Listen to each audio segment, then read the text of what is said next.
Le aprecio a Rogelio Jiménez Pons, el próximo titular de Fonatur, que nos tome esta llamada telefónica. Don Rogelio, muy buenos días, ¿cómo está? Buenos días, ¿cómo está? Un Don gusto. Luis, ¿qué cuenta usted? Dígame sus órdenes. Gracias, un gusto poderlo saludar. Oiga, cuéntenos, queremos platicar el día de hoy, si nos permite, sobre este nuevo proyecto, el proyecto del Tren Maya. Nuevo, lo digo porque será el nuevo proyecto del próximo gobierno. Hace unos momentos hablábamos aquí sobre un documento, son más o menos unas 77 páginas que está circulando entre los gobernadores de los estados. Y bueno, pues hay ahí varios temas que están sobre la mesa. El primero que llama la atención, don Rogelio Jiménez Pons, es que, pues a diferencia del aeropuerto, en este no habrá ninguna consulta. No, como no, sí va a haber consulta porque se tiene por obligación legal ir a consulta con los pueblos indígenas.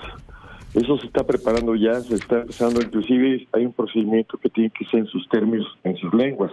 O sea, sí va a haber consulta por la que está obligada el proyecto. Uh-huh. Sí habrá consulta únicamente con los pueblos de la región, con los pueblos originarios. Sí, de hecho hubo hace poco, si quiere le mando dentro de un rato también una especie de consulta que se hizo, más bien la encuesta, ¿no? Una encuesta de opinión, uh-huh, y que salió muy favorable. Hay que tomar en cuenta también que el proyecto del Tren Maya estuvo inscrito en la plataforma política de la candidatura del licenciado Andrés Manuel López Obrador. Uh-huh. O sea, era parte inherente a su votación. Entonces, prácticamente a los 30 millones de votos que obtuvo el presidente, al estar ser parte de su propuesta, el Tren Maya, pues están avalados por lo mismo.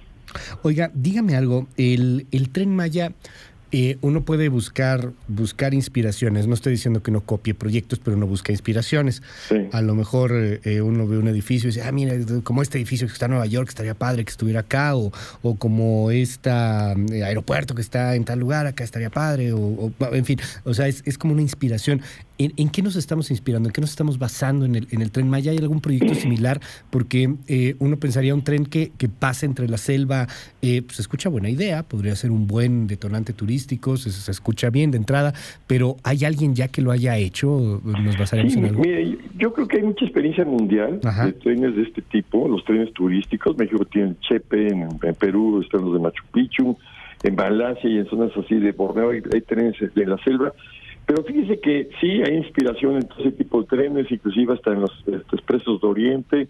Ahora tuvimos oportunidad de conocer muchos en alguna feria de trenes en Alemania. En fin, hay muchas fuentes de inspiración, es una combinación mucho. Pero la parte fundamental del tren no es tanto la cuestión del tren mismo, sino para qué va a servir el tren, que esa es la parte determinante.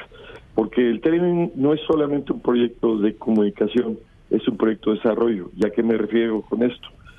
Va a llegar a ciertas zonas que actualmente no son accesibles o que tienen poco flujo, llevando los torrentes de gente que está llegando actualmente al aeropuerto de Cancún, que son varios millones, y que ese aeropuerto tenga capacidad para duplicar lo que tiene. Entonces, tenemos una gran fuente de llegada, sí, que paulatinamente ha sido distribuyendo hacia el sur a través de la Riviera Maya, y la intención es llevarlo allá a la zona sur de la península, que tiene grandes potenciales naturales y culturales. Uh-huh. Y sobre todo que estos sean cosas más debidamente respetados. Sí entra a la selva, pero entra a la selva a través de la que ya fue afectada a través de donde están las líneas eléctricas, por ejemplo, o las carreteras existentes. Okay. Entonces, pero la intención es generar nuevos territorios donde se generan nuevos atractivos turísticos, uh-huh, y ofertar más elementos para que aumente la estancia y el gasto turístico en el país. O sea, iría paralelo a lo que ya está construido, ya sea líneas eléctricas o carreteras. Por ahí había algunas críticas en torno al impacto ambiental. ¿Algún árbol tendrá que talarse, don Rogelio Jiménez Pons? Indudablemente siempre va a haber efectos. Aquí la gran mayoría, el 90 y tantos % de recorrido está, uh-huh, hecho sobre ya vías existentes, o sea, donde ya está talado, pues. Okay. Porque está talado en las carreteras, está talado lo que son las vías existentes, que hay un tramo importante hasta Valladolid existente, uh-huh, está talado también lo que son las líneas eléctricas. Entonces, realmente, y por otro lado, que una cosa que es muy importante y da pie a esto, un tren, aún siendo de diésel, uh-huh, es muchísimas veces menos contaminante, menos contaminante que coches de autobuses. Entonces el tren tiene también esa característica, su impacto es menor. Y si hablamos porque tenemos pensado también un pequeño tren que va a entrar a la zona de Calakmul directamente a la selva, ese tren posiblemente lo estamos pensando, ya estamos pensando que sea de hidrógeno. Ya vimos que se inauguró, fuimos allá, ya tuvimos contacto con los fabricantes y todo. porque el tren de hidrógeno tiene la gran característica pues que emana agua, no tiene ningún contaminante cero. Ese es el gran tema, el de Calakmul en Chiapas. Pasa Campeche, Yucatán, Quintana Roo y Chiapas, ¿no? Es este círculo. Y Tabasco, claro, sí, empezamos ahí en Tabasco. Aquí el asunto en Calakmul llama poderosamente la atención, don Rogelio Jiménez Pons, porque pues ahí sí es selva, es en medio de la selva. Se pensaría que ahí cambiase el tren por hidrógeno y ahí no necesariamente se requiere carga, ¿o sí? No, ahí sí para nada, ahí es un tren turístico mucho más ligero. Sí, ¿no? Sí, llega una estación. Es que actualmente la carretera que va a Escárcega a Chetumal cruza por la reserva de la biosfera, cruza la carretera y también cruza las líneas eléctricas. Sobre ese hecho vamos a hacer una estación especial de sería de transbordo para penetrar en la selva. Esa estación de transbordos evitaría que se metieran, actualmente se entran camionetas y coches a la selva. Eso se quitaría y se sustituiría por este sistema de tren ligero hecho a partir de hidrógeno. O sea, ¿el transbordo dónde sería? Cerca de Espujil. Ah, ok. En la entrada, digamos, de Chiapas. Sí, más o menos, un poquito más hacia el poniente. Ahorita estamos, de hecho, yo voy la semana que entra porque tenemos mucho contacto con las comunidades de Calakmul. Vamos con el director de la reserva. Estamos viendo opciones. Hemos ya tenido varias reuniones con la comunidad por allá. Estamos tratando el tema, ver que ellos darles toda la seguridad, su participación es fundamental. De hecho, nos sumamos a los programas que tienen ellos actualmente de cuidado y de preservación, sobre todo de las comunidades aledañas a la reserva de la biosfera. Que cabe la pena comentarlo. La estrategia del Tren Maya es apoyar a las comunidades para que la miseria no sea la que destruya, como ha pasado con todas las reservas de la biosfera, que es la miseria la que se va carcomiendo a nuestras grandes reservas, para que se pueda ver desde aquí, desde la Jusco mismo, Chimalapas, Montes Azules, allá en Michoacán. En fin, hay que evitar que la miseria, que va paulatinamente avanzando sobre las reservas de la biosfera, prospere. Entonces, ¿cómo se evita que prospere la miseria? Metiéndole recursos a las comunidades que están aledañas y hacerlas aliadas del desarrollo. Aquí en esta parte de Calakmul, en Campeche, que quizá es la más radical en estos momentos, la que más polémica ha causado, hay un asunto con estas comunidades a las cuales nos dice hay que llevar desarrollo, hay que impulsar. A veces son comunidades también que con las cuales hay que pactar muchas cosas. ¿Cómo es este tema? El tema del platicar con estas comunidades y pues que no termine esto en una oposición radical que a veces se da pues no por motivos pragmáticos, sino hasta por motivos simplemente políticos. Sí, mire, yo creo que en particular en Calakmul sí ha habido obviamente gente preocupada, gente que se ha manifestado, oigan, ¿cómo van a hacer esto? Hemos estado ya con ellos, hubo una reunión yo me acuerdo de una reunión que yo le dije, bueno, ya tiene meses esa reunión que dije, bueno, si quieren ya no pasamos de largo y nos adiós y ya no entramos. Y se levantó un viaje de los pocos indígenas mayas que habitan ahí, porque hay que también mencionar que la comunidad de Calakmul es una comunidad que es de migraciones recientes de los últimos 30, 40 años. Entonces yo me acuerdo que se levantó un productor maya, un viejito, productor de miel, me dijo, no, para nada. Dice, mi hijo tuvo que salir de aquí, se tuvo que ir a Estados Unidos, tuvo que evacuar la zona, mi sobrino se fue para 15 grados, o sea, unos se fueron para Riviera Maya, aquí no hay trabajo, necesitamos subirnos al tren. Y se subió otro cuate, se levantó otro productor de miel y dijo, por supuesto, nos subimos al tren o nos lleva el tren. O sea, hay la clara intención, y ellos lo entienden perfectamente, que es una oportunidad para las comunidades. Nosotros tenemos que llegar con mucha cautela, con mucho respeto, con mucha dando prioridad a los programas sociales, a los programas ambientales, y ya después de contar con eso, pasamos por donde ya no hay efectos ecológicos, o sea, donde ya se les bastó. Y si se llegan a hacer cosas, porque obviamente, como usted bien indica, pues va a haber algunos árboles que se van a tener que tirar. El problema es de que tenemos que dar las medidas de mitigación en la cantidad y la calidad de vida. Okay. Esto es el problema del país. Mire, el país no puede ser conservacionista porque no podemos conservar la miseria que tenemos que avanzar. Entonces siempre va a haber, el desarrollo implica el riesgo de afectar la naturaleza. Ahora, ¿cómo remediamos? Muchas veces podemos remediar más allá de lo que se está afectando. ¿Por qué? Porque hay muchas zonas, por ejemplo, ahí mismo en torno a Calakmul, que ya son potreros. Viene un programa muy importante del licenciado Andrés Manuel sobre reforestación y recuperación de selva en torno a la misma selva.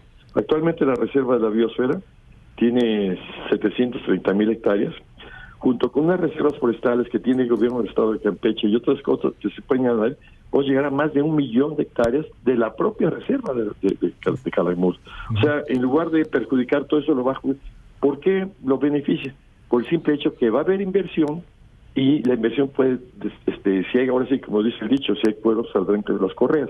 Hay forma de ayudar a las comunidades. Va a llevar más gente, va a haber más Así es, contacto. va a haber gente, va a haber visita, va a aumentar la visita a la zona, en fin. Todo ese es el tema delicado que estamos ahorita haciendo con una estrategia muy peculiar y con la participación de los habitantes de Calakmul y de Chipujil. O sea, se tiene un diálogo. Yo voy de vuelta a una reunión con ellos la semana que entrante para seguir con este trabajo. Dígame algo finalmente, don Rogelio Jiménez Pons, próximo titular de Fonatur, que llevarán mano, pues de hecho en Fonatur junto con otras dependencias, pero en particular con Fonatur y con Turismo en este asunto del Tren Maya. ¿Cuánto va a costar el total? ¿Cuánto será inversión privada? ¿Cuánto será inversión pública? Miren, se estima que nosotros el total de inversión anda entre 120 y 150 mil. Y yo, como estoy viendo las cosas, va a ser más a 120 hacia la parte superior, porque hemos ido optimizando algunas cosas. Entonces, se espera que sea el Estado que tenga mayoría, arriba del 50%, pero no llegue al 60%, 50 y tantos por ciento tenga de inversión, porque es entendible que hay riesgos. Mira, hay partes muy rentables del trayecto, que como puede ser la parte de Cancún-Tulum, súper rentable, ahí va a haber inclusive doble vía, ahí sí no hay problema de rentabilidad. Y las otras, pues ahí se puede decir, pero hay que entender esto, que no es rentable en sentido inmediato. Aquí es como un poco como la rentabilidad de los trenes de Porfirio Díaz, pues, ¿quién estuvo presidiendo la tasa interna de retorno? Indudablemente el proyecto lo que tiene importante, por eso lo hace Fonatur, es la cuestión territorial. Con esto generamos nuevos territorios para crear nuevos centros de atracción turística, para atraer gentes a un turismo complementario que aumente la estadía en toda la Riviera Maya. Entonces, el proyecto realmente se justifica por todo el desarrollo turístico en su alrededor. Y como ya decía el dueño Vidanta, decía, pues es que con esto realmente se va a duplicar la capacidad de oferta hotelera, oferta de atractivos para que aumente el gasto y la estadía en el país. Ahora, estaríamos hablando entonces más o menos unos 60,000, 50,000 millones de pesos los que estaría invirtiendo el gobierno como tal, y los otros se buscaría financiamiento privado. ¿A cambio de qué con los financiamientos privados? Pues mire, es que vamos a tener varias alternativas financieras, porque una cosa es el costo directo sobre la inversión, de las obras, mantenimiento y todo eso, y la otra son las cuestiones de desarrollo. Fonatur va a crear una fibra, o sea, es un fideicomiso de bienes raíces, para que lanzándolo a la bolsa, de ahí tengamos recursos para los desarrollos colaterales. Entonces, el servicio que se va a generar, lo que aparentemente en corto plazo no se ve rentable, es como cuando empezó Cancún. ¿Quién iba a apostar en el aeropuerto actualmente en aquel entonces, hace 40, 50 años, el aeropuerto de Cancún? Pues nadie, pues no había demanda. Se generó la demanda, se creó la demanda y en consecuencia de eso empezó a fluir. Lo que estamos nosotros creando es la oferta se creó la oferta y comenzó a generarse un venta de mercado para que hubiera demanda. Entonces, lo que estamos haciendo al sur de la península es generar esa nueva oferta, sabiendo que ya tenemos un flujo de visitantes en el norte que queremos llevar hacia el sur. Entonces, sí hay condiciones para que esto sea rentable en el mediano y largo plazo. O sea, aquí estamos hablando de planeación estratégica de 20 a 30 años. O sea, de 20 a 30 años se estaría recuperando, pero además de recuperar, como nos decía, una especie de asunto histórico como los trenes de Porfirio Díaz, el asunto de tratar de detonar este territorio. Ahora, estas personas podrían terminar metiendo acciones en bolsa. O sea, esto también es muy interesante, se va a bursatilizar el asunto. Sí, se va a bursatilizar. Esperamos que la próxima época de Fonatur ya no tengamos que comprar ni vender inclusive, sino lo que vamos a hacer es asociar con terrenos, por ejemplo los ejidatarios o los pequeños propietarios en general pueden aportar tierra, se asocian con Fonatur que tiene un expertise ya probado, mete proyectos.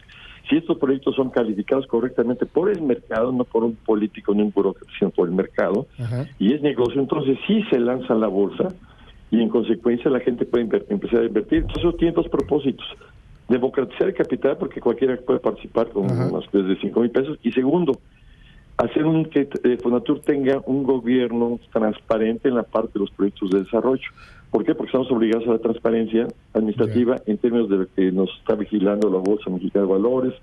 O sea, es que está muy interesante aquí el tema. O sea, estamos hablando casi que de un crowdfunding, ¿no? ¿Perdón? O sea, como de un crowdfunding, como de un democratizar el capital, o sea, se puede abrir estas inversiones y acciones hacia la población en general. Ahora bien, hay temas ahí que a lo mejor solamente van a ser para detonar y que no necesariamente hay una garantía de éxito, y es el tema de Calakmul o algunas otras partes que podrían estar pues no tan rentables, don Rogelio. Hemos visto pues que los trenes no necesariamente son negocio en todo el mundo, una gran pérdida de trenes europeos, por ejemplo. No, sí, de hecho lo que es transporte de pasajeros en el mundo está subsidiado en un 90%. Claro. Hay que entender que estos subsidios son directos. Realmente donde obtiene beneficios, por eso se hacen tantos trenes, es impresionante lo que está en Europa y no se diga China ahorita. ¿Sí? El beneficio real es el que se deja de impactar las carreteras, claro, los costos de sobre todo la carga. Aquí también que este tren también va a llevar carga, el tren va a llevar carga, ahí sí es muy rentable. Entonces, ese tipo de cosas son las que indirectamente van siendo la rentabilidad social que tienen los proyectos.